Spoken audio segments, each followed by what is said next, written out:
Are in the 5th chapter of the book of James this morning.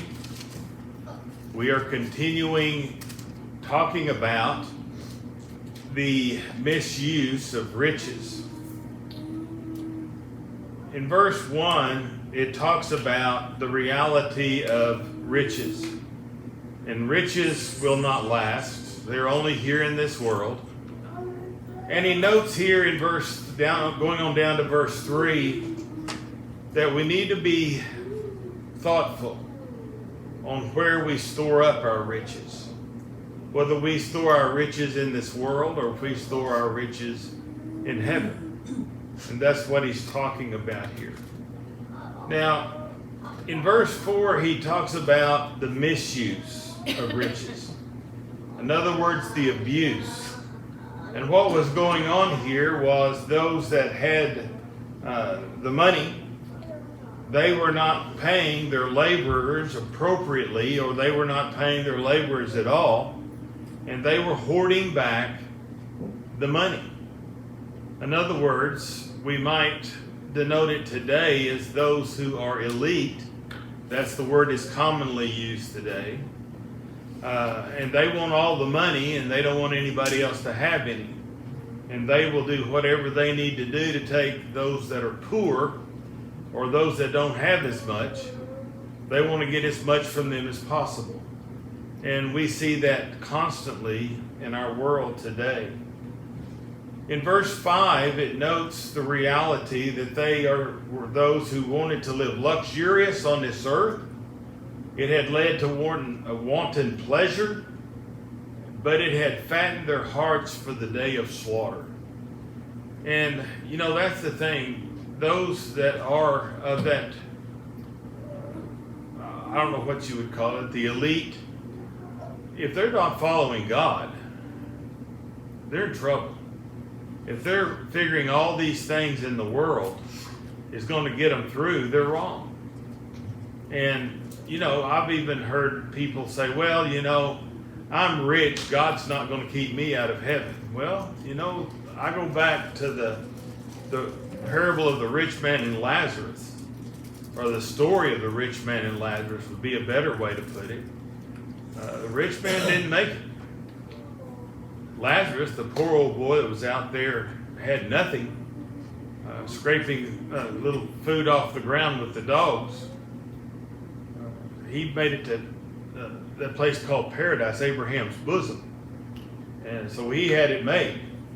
And the thing about it is that those who live these luxurious lives, these who abuse others, these who denote themselves as the elite, it's not going to be good for eternity. And what little dab that you have here in this world is only going to be in this world. Because it's like we've always said, what you brought into this world is what you're going to take out of this world. The key factor is, where do we put our treasures? And I don't think that when one has earthly treasures, his heart is in the wrong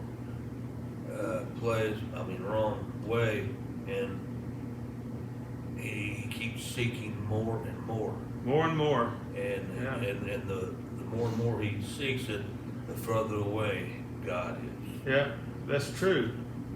Now, but then again, I know people who are very wealthy, and they utilize the blessings that God given them to the glory of God. And I've told you the story about a fellow that I knew that was a millionaire, and he used his money for the glory of God. But I've also known of people who were millionaires, and they were so tight-fisted with it, they wouldn't give anything to God. But yet, they called themselves Christians. And in the country, in the area of the world that we live in, that was very evident. I may mention different congregations where folks are saying, oh, we're just struggling, we can't afford this or we can't afford this for the Lord's work. And in the audience every Sunday were millionaires. And they had more money than they knew what to do with. And I could tell story after story about that. The key factor is, where do we want to put up our treasures? And that's what he's talking about here. Now, of course, as we noted, the laborers, they were not getting paid because these individuals wanted to live luxuriously. In verse 6, it says, you have condemned and put to death the righteous man. He does not resist you. And that's a key. You know, we can do a little bit whenever we're not treated correctly, but sometimes we just have to move on to find something different or something better. In our world, especially today. Back in the time that James wrote this, some of those folks didn't have anywhere else to go. They were kind of stuck in that location. So how does the one who is being condemned, being cheated on, however you want to put it, how do they supposed to deal with this? Well, we get down to verse 7. And he says, therefore be patient, brethren, until the coming of the Lord. The Father waits for the precious produce of the soil, being patient about it until it gets the earth or the early and late rains. It's very hard sometimes to be patient when you're being taken advantage of. But even though we are taken advantage of, we have something better, and that's what we're looking toward. And we'll talk about that as we go on down into verse 8. But James is exhorting these Christians in light of their suffering at the hands of these wicked individuals to be patient. Because one of these days the Lord is going to come. And this is how he begins this letter back in chapter 1. Let's jump back to James chapter 1. And we're going to drop down to verse 2. James chapter 1 verse 2. He says, consider it all joy, my brethren, when you encounter various trials, knowing that the testing of your faith produces endurance. And let endurance have its perfect result, so that you may be perfect and complete, lacking in nothing. So we are to have endurance. Noting here in James chapter 1, verses 2 through 4.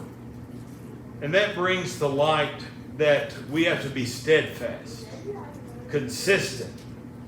In the New Testament, the characteristics of a man who is not swerved from his deliberate purpose and his loyalty to faith and piety, but even the greatest trials of suffering. So we've got to stand our ground. We cannot allow what happens in life to push us away from God. And, I've known of people that come up to, well, I'm so struggling, I've got so many tests in my life. It's just so hard. And the first thing you know, God is not important to them. And they're scraping and striving and wondering why things are so bad. Well, it's because they threw away God. They cast God out. God's the one that helps us and gets us through, and that's what he's noting here, is that we need to be patient. The word patience denotes the idea of to be for a long spirit, not to lose heart, to be patient in bearing and offenses and injuries that we endure. We have to be patient in those things.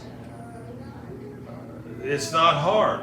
It is hard to be patient sometimes, especially when we are really struggling.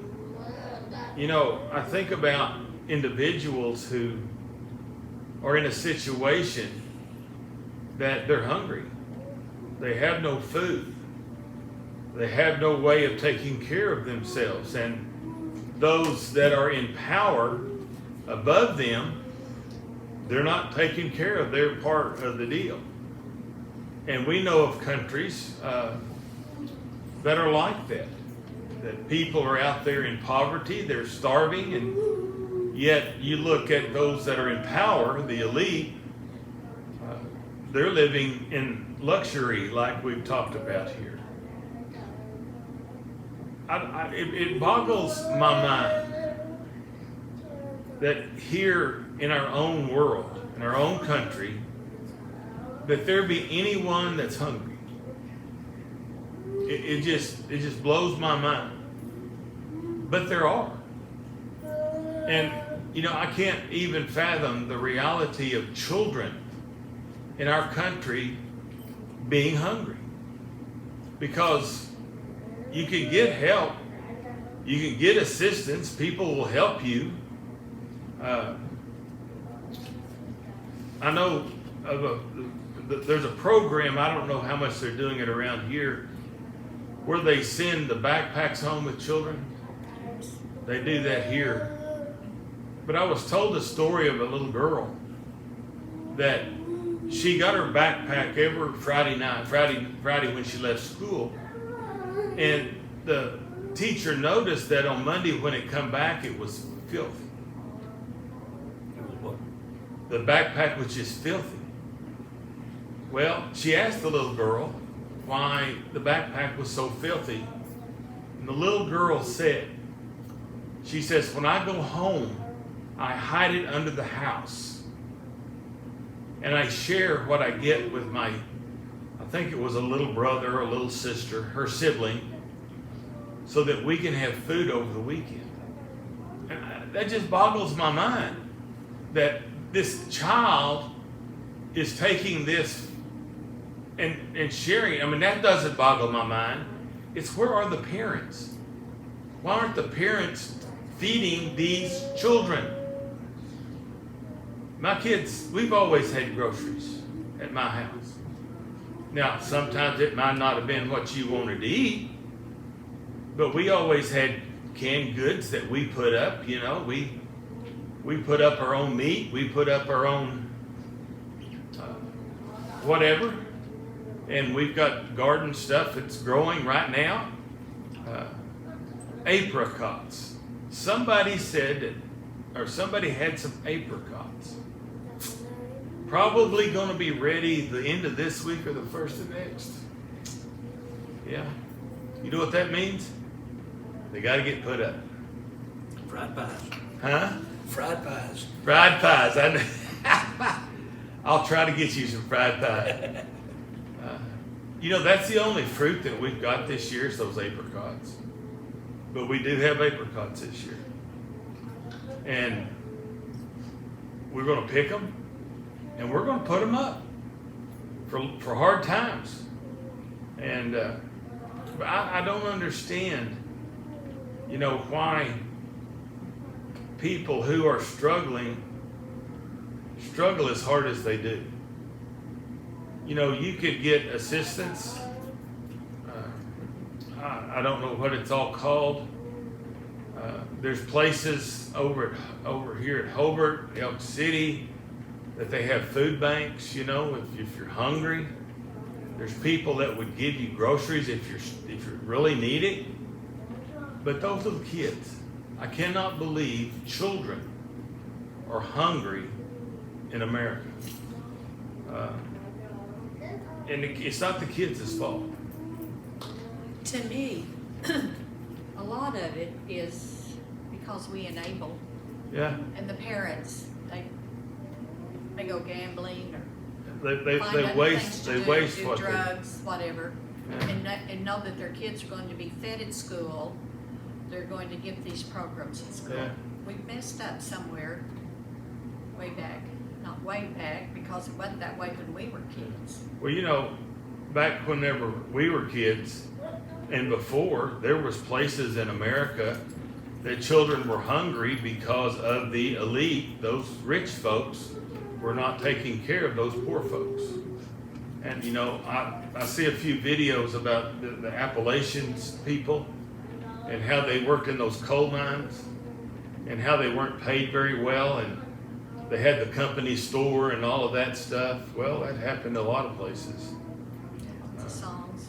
Then those, About that. yeah, those poor children they were hungry.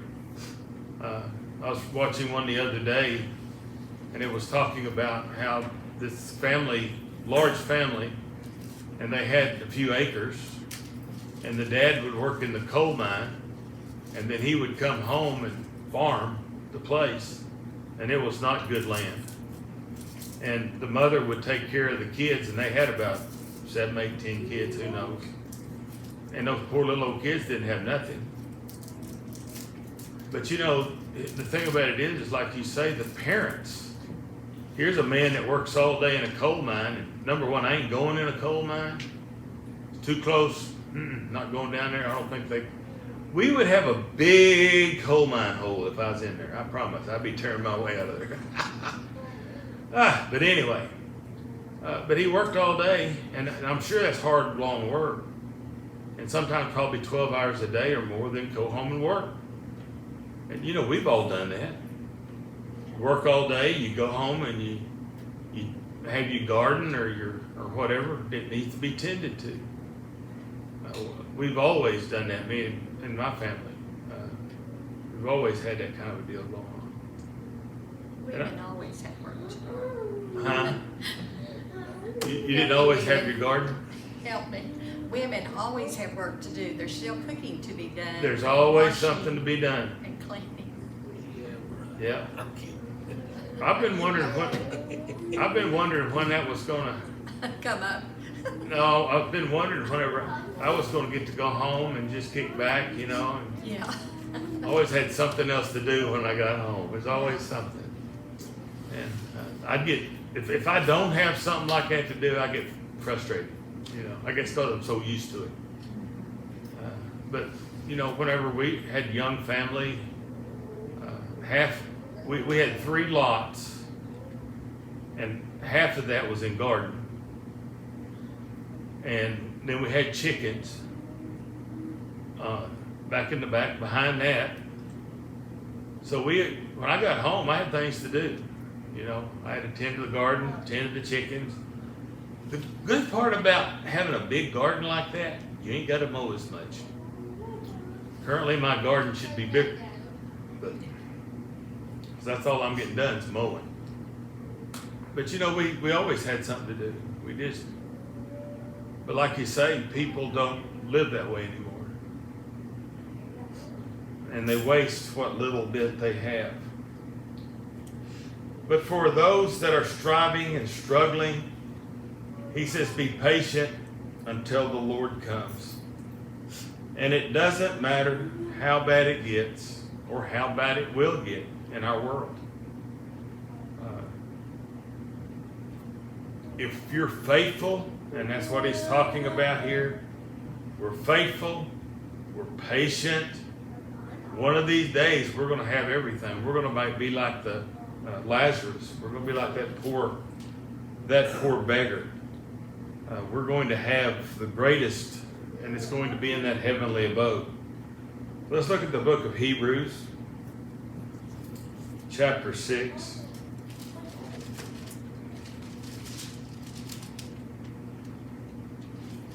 Hebrews chapter 6. Talking about patience. This is the word that we find here in Hebrews chapter 6. He says, this is verse 13. For when God made the promise to Abraham, since he could swear by no one greater, he swore by himself, saying, I will surely bless you, and I will surely multiply you. And so having patiently waited, he obtained the promise. You know, you think about, Abraham. God sent him off into the land of promise and says, look, this is promised. Well, he got to go there, but he didn't get to land. But his lineage did, his children, for a better word. He says, be patient. it's coming. Abraham's hope was in God. He desired and expected to receive the promise. And he did, his lineage did. Abraham believed in God's promise, and he patiently waited and was eventually blessed. And of course, he was blessed with a son. As God's children today, we ought to desire and expect to receive God's promise and patiently living that we're going to receive something better than what's in this world. Even if it gets down to the point that we're hungry, that we don't have anything, there's something better if we are faithful. Revelation 2:10, be faithful unto death and you will receive that crown of life.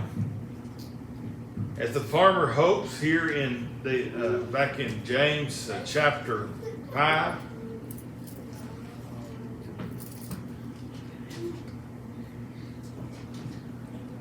verse 7, this is the illustration he gives. The farmer waits for the precious produce of the soil, being patient about it until it gets the early and late rains. Well, you know, we plant our gardens, we go out and we look at them and we fret over them, and hopefully we'll get some produce. The wheat crop this year was a struggle, but I've noticed that they're hauling in a lot of wheat. They're hauling in a lot of wheat. Not as much as I've seen in the past. And I know a lot of farmers, their wheat, it got caught kind of in the middle, you know, between the dough and the grain. And it just wasn't growing. It wasn't doing what it needed to do because we didn't have any rain. We were drought. And I know a lot of them cut it and baled it for hay, which that's part of it. I've also noticed several out here on the way to down here, they planted, and I think it's sorghum. Is that sorghum they planted? Down here? Yeah. I believe it's sorghum. It looks like sorghum. And that's the first sorghum that I've seen planted in a long time. But it planted just perfect. And it's got all this rain. And I was noticing that one field back out here, I guarantee you that sorghum's that tall. It's up there. A lot of it's like this, but There's a field out of 183. I mean, it's as tall as your tripod is. yeah, It's huge. it's coming along. Well, they'll bale all that. It's, you know, for sorghum. Is that the one with the little yellow flower on it? No, it's kind of looks like corn. Oh, Like hay grader. Oh. Yeah, hay grazer, sorghum, yeah. But they planted a bunch of it all over this country. Some up around Sentinel and a bunch of it down This here. stuff right outside town, that might be Milo, eh? Well, some of it looks like Milo because they do plant a lot of Milo. But for Milo this time of year, it looks good.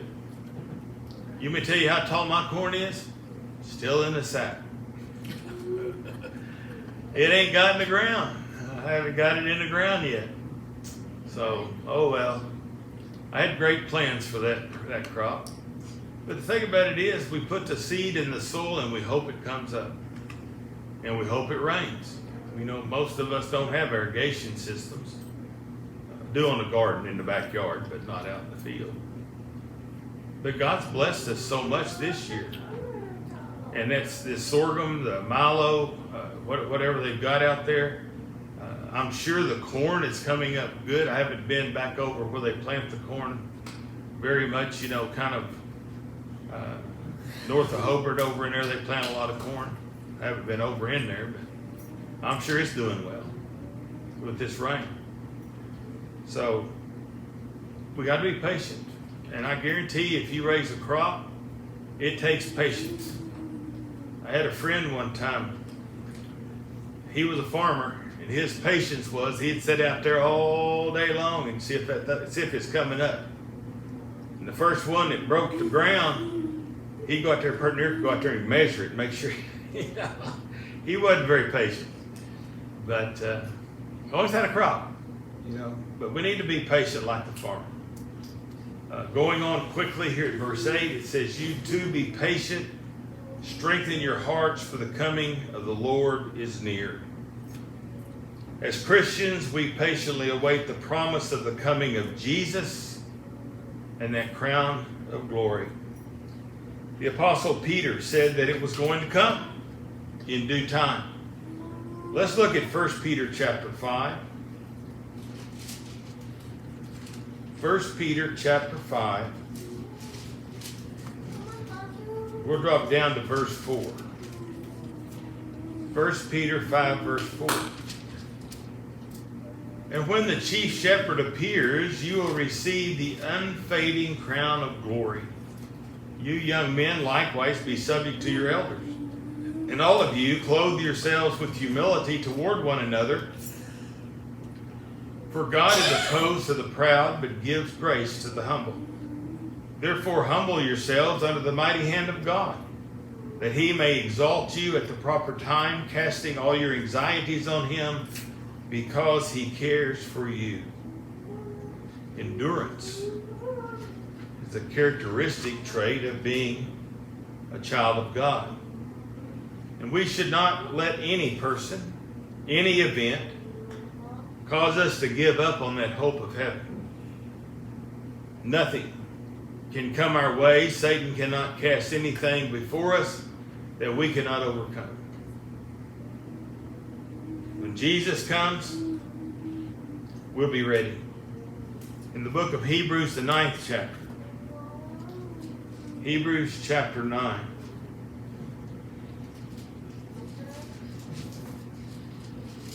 Let's drop down to verse 27. Hebrews 9:27. It says, and inasmuch as it was appointed for man to die once, and after this comes judgment, so Christ also, having been offered once to bear the sins of many, will appear a second time for salvation without reference to sin to those who eagerly await him. No matter how bad it is, no matter how suppressed the elite makes the people, if we are faithful, we got something a whole lot better. Jesus is coming. And not that Jesus is about to come at at a certain time, I guess we might say. We don't know. It's when he comes. No man knows the day or the hour. And some people have tried to mathematically figure that out, but it never has worked. Let's look at Matthew 24.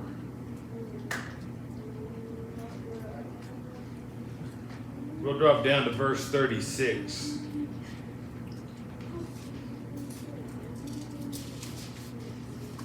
Let's start at 35. Matthew 24:35. It says, heaven and earth will pass away, but my words will not pass away. But of the day and the hour no one knows, not even the angels of heaven nor the Son, but the Father alone. God knows when he's going to send his Son back. But he is. One of these days. Jesus will come when no one expects. Let's look over at 2 Peter chapter 3.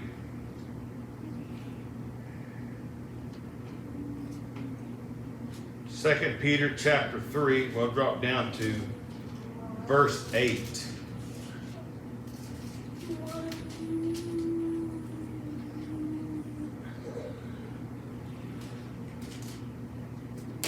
Second Peter 3:8 says, but do not let this one fact escape your notice, beloved, that with the Lord 1 day is like 1,000 years, and 1,000 years is like 1 day.